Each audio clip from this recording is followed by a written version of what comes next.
ಕ್ಷೇತ್ರ ಧರ್ಮಸ್ಥಳ ಗ್ರಾಮಾಭಿವೃದ್ಧಿ ಯೋಜನೆಯಿಂದ ಗ್ರಾಮೀಣ ಪ್ರದೇಶದ ಜನರ ಆರ್ಥಿಕ ಸದೃಢತೆಗೆ ಮತ್ತೊಂದು ಯೋಜನೆ ಕಾರ್ಯಗತವಾಗುವ ಹಂತದಲ್ಲಿದೆ.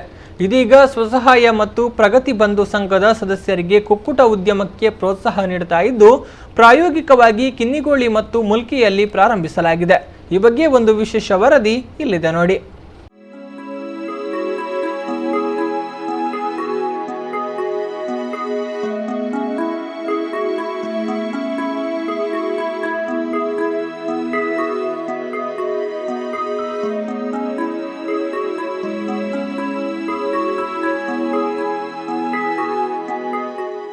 ಗ್ರಾಮಾಭಿವೃದ್ಧಿ ಯೋಜನೆಯಿಂದ ಯಶಸ್ಸು ಕಂಡು ರಾಷ್ಟ್ರ ಮಟ್ಟದಲ್ಲಿ ಸುದ್ದಿಯಾಗಿದ್ದ ಶ್ರೀ ಕ್ಷೇತ್ರ ಧರ್ಮಸ್ಥಳ ಗ್ರಾಮಾಭಿವೃದ್ಧಿ ಯೋಜನೆಯಿಂದ ಗ್ರಾಮೀಣ ಪ್ರದೇಶದ ಜನರ ಆರ್ಥಿಕ ಸದೃಢತೆಗಾಗಿ ಮತ್ತೊಂದು ಯೋಜನೆ ಕೈಗೆತ್ತಿಕೊಂಡಿದೆ.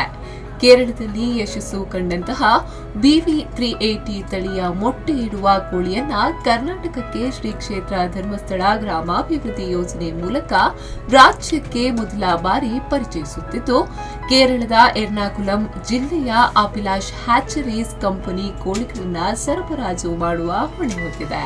ಒಂದು ಕುಟುಂಬಕ್ಕೆ ಒಂದು ಕೋಳಿ ಗೂಡನ್ನ ನೀಡುತ್ತಿದ್ದು, ಇದುವರೆಗೂ ಒಟ್ಟು 200 ಕೋಳಿ ಗೂಡನ್ನ ವಿತರಿಸಲಾಗಿದೆ.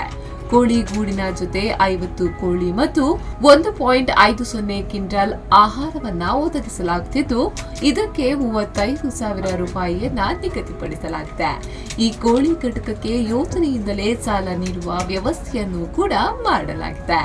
120 ದಿನ ಪ್ರಾಯದ ಮೊಟ್ಟೆ ಇಡಲು ಸಿದ್ಧವಾಗಿರುವ ಹೆಂಟೆಯನ್ನ ಫಲಾನುಭವಿಗಳಿಗೆ ಪೂರೈಸಲಾಗುತ್ತಿದ್ದು, ಪೂರೈಸಿದ 1-2 ದಿನಗಳಲ್ಲಿ ಹೆಂಟೆ ಮೊಟ್ಟೆ ಇಡಲು ಪ್ರಾರಂಭಿಸುತ್ತದೆ.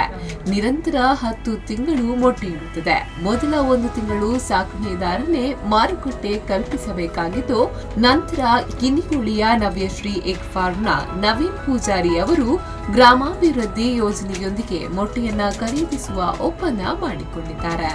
ವಿಶೇಷವಾಗಿ ಕಳೆದ 2 ವರ್ಷಗಳಿಂದ ನಾವು ಸ್ವಸಹಾಯ ಸಂಘದ ಸದಸ್ಯರಿಗೆ ಪೂರಕವಾಗಿ ಸಣ್ಣ ಕಾರ್ಯಕ್ರಮಗಳನ್ನು ಸ್ವಉದ್ಯೋಗಗಳನ್ನು ಮಾಡುವಂಥ ಬಗ್ಗೆ ಹೆಚ್ಚಿನ ಆದ್ಯತೆಯನ್ನು ಕೊಡುವಂಥ ಕೆಲಸಗಳು ಮಾಡಿದ್ದೇವೆ.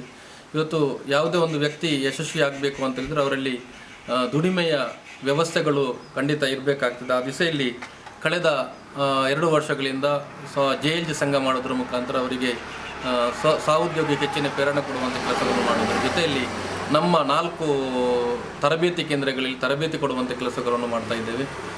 ಅದಲ್ಲದೆ ಸ್ವಸಹಾಯ ಸಂಘದ ಸದಸ್ಯರಿಗೆ ಸಣ್ಣ ಘಟಕವನ್ನು ನಿರ್ಮಾಣ ಮಾಡೋದ್ರ ಮುಖಾಂತರ ಕುಕ್ಕುಟ ಉದ್ಯಮಕ್ಕೆ ಹೆಚ್ಚಿನ ಆದ್ಯತೆಯನ್ನು ಕೊಡಬೇಕೆನ್ನುವಂಥ ಉದ್ದೇಶದ ಜೊತೆ ಈ ವರ್ಷದಲ್ಲಿ ನಾವು ಅಭಿಲಾಷ್ ಹ್ಯಾಚರೀಸ್ ಕೇರಳದ ಕೊಚ್ಚಿಯಲ್ಲಿರುವಂಥ ಸಂಸ್ಥೆಯೊಟ್ಟಿಗೆ ನಾವು ಕೈಜೋಡಿಸಿಕೊಂಡು ಶ್ರೀ ಕ್ಷೇತ್ರ ಧರ್ಮಸ್ಥಳ ಗ್ರಾಮಾಭಿವೃದ್ಧಿ ಯೋಜನೆಯಿಂದ ಪ್ರಾರಂಭಿಸಲಾದ ಈ ಘಟಕ ನೂತನ ತಂತ್ರಜ್ಞಾನದಿಂದ ಕೂಡಿದೆ. ಕೇರಳದಲ್ಲಿ ಯಶಸ್ಸು ಕಂಡಂತಹ ಈ ಘಟಕದಲ್ಲಿ ಗೂಡಿನ ಹೊರಭಾಗದಲ್ಲಿ ಕೋಳಿಗೆ ಆಹಾರ ಹಾಕಲು ಒಂದು ಅರ್ಧಚಂದ್ರಾಕೃತಿಯ ಪೈಪ್ನಂತಹ ಟ್ರೇ ಅಳವಡಿಸಲಾಗಿದೆ. ಗೂಡಿನ ಮೇಲ್ಭಾಗದಲ್ಲಿ ಒಂದು ಚಿಕ್ಕ ನೀರು ಸಂಗ್ರಹದ ಟ್ಯಾಂಕ್ ಅಳವಡಿಸಲಾಗಿದ್ದು, ಇದರಿಂದ ಗೂಡಿನ ಒಳಭಾಗಕ್ಕೆ ಪೈಪ್ ಮೂಲಕ ಸಂಪರ್ಕಿಸಿ ಒಂದು ನ್ಯಾಬ್ ಅಳವಡಿಸಲಾಗಿದೆ. ಕೋಳಿ ತನಗೆ ಬೇಕಾದಾಗ ಈ ನ್ಯಾಬ್ ಮೂಲಕ ನೀರು ಕುಡಿಯುತ್ತದೆ. ಕೋಳಿ ಮೊಟ್ಟೆ ಇಟ್ಟ ನಂತರ ಈ ಮೊಟ್ಟೆ ಗೂಡಿನಲ್ಲಿ ಅಳವಡಿಸಲಾಗಿದ್ದ ಪ್ರತ್ಯೇಕವಾದ ಟ್ರೇಗೆ ಬಂದು ಬೀಳುತ್ತದೆ. ಇದರಿಂದ ಮೊಟ್ಟೆ ಒಡೆದು ಹೋಗುವುದು ತಪ್ಪುತ್ತದೆ. ಕೋಳಿಯ ಮಲ ನೇರವಾಗಿ ನೆಲಕ್ಕೆ ಬೀಳುವಂತೆ ಈ ಘಟಕವನ್ನ ತಯಾರಿಸಲಾಗಿದೆ. ವೀರೇಂದ್ರ ಹೆಗ್ಗಡೆ ಅವರ ಇದೊಂದು ಕೋಳಿ ಸಾಕಣೆ ಯೋಜನೆ, ಇದನ್ನು ಧರ್ಮಸ್ಥಳ ಗ್ರಾಮಾಭಿವೃದ್ಧಿ ಯೋಜನೆ ಮೂಲಕ ನಮಗೆ ಸ್ವಸಹಾಯ ಸಂಘದ ಮೂಲಕ ಎಲ್ಲ ಯಾರು ಕೋಳಿ ಸಾಕಣೆ ಮಾಡ್ತಾ ಅವರಿಗೆ ವಿತರಿಸ್ತಾ ಇದ್ದಾರೆ. ನಾನು 50 ಕೋಳಿಯ ಒಂದು ಗೂಡನ್ನು ನನಗೆ ನೀಡಿದ್ದಾರೆ. ನನ್ನಲ್ಲಿ ಈಗ 3 ಗೂಡಿದೆ. ಯಾಕೆಂದರೆ ನಮ್ಮ ಸ್ವಸಹಾಯ ಸಂಘದಲ್ಲಿ ಬೇರೆ ಸದಸ್ಯರು ಅವರಿಗೆ ಜಾಗದ ಅಭಾವದಿಂದ ಸಾಕಲಿಕ್ಕೆ ಕಷ್ಟ ಆಗ್ತಿತ್ತು. ಆ ನೆಲೆಯಲ್ಲಿ ನಾನು ಇಲ್ಲಿ ಒಟ್ಟು ಅವರ ಬೇರೆ ಇಬ್ಬರ ಹೆಸರಿನಲ್ಲಿ ಒಟ್ಟಿಗೆ 3 ಈ ಗೂಡನ್ನು ತಂದಿದ್ದೇನೆ.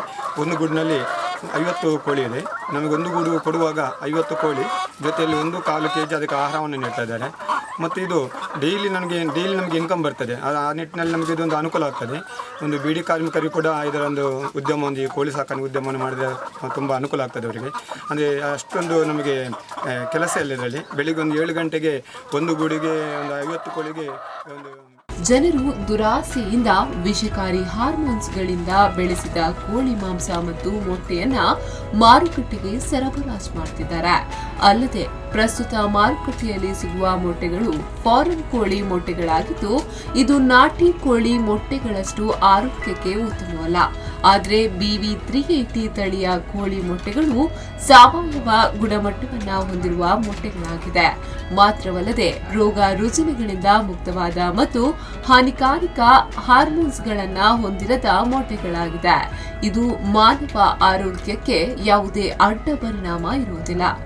ಆದ್ದರಿಂದ ಫಲಾನುಭವಿಗಳಿಗೆ ಯೋಜನೆ ವತಿಯಿಂದ ತರಬೇತಿ ನೀಡಿ ಈ ತಳಿಯನ್ನ ಸಾಕಲು ಪ್ರೋತ್ಸಾಹ ನೀಡಲಾಗುತ್ತಿದೆ.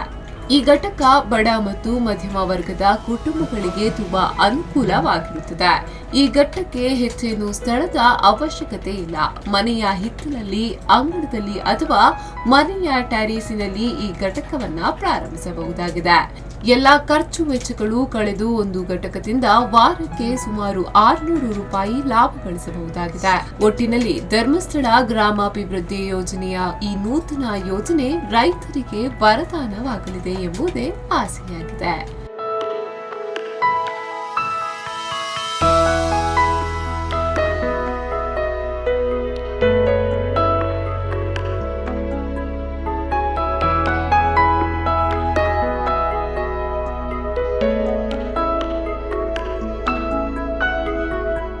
Nishant Shetty Kilenjur, V4 News 24/7 Mulki.